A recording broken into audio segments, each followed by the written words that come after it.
Can you hear me? It has been a glorious time to be alive and doing research in theoretical physics. Our picture of the universe has changed a great deal in the last 50 years, and I'm happy if I have made a small contribution.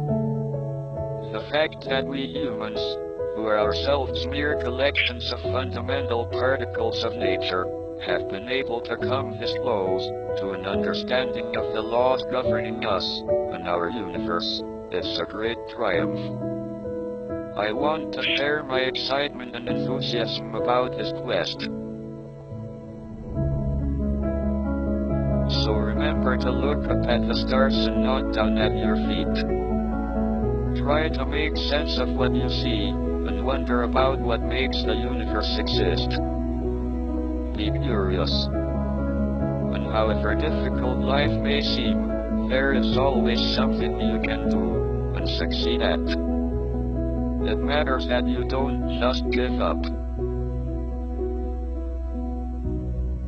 Thank you for listening.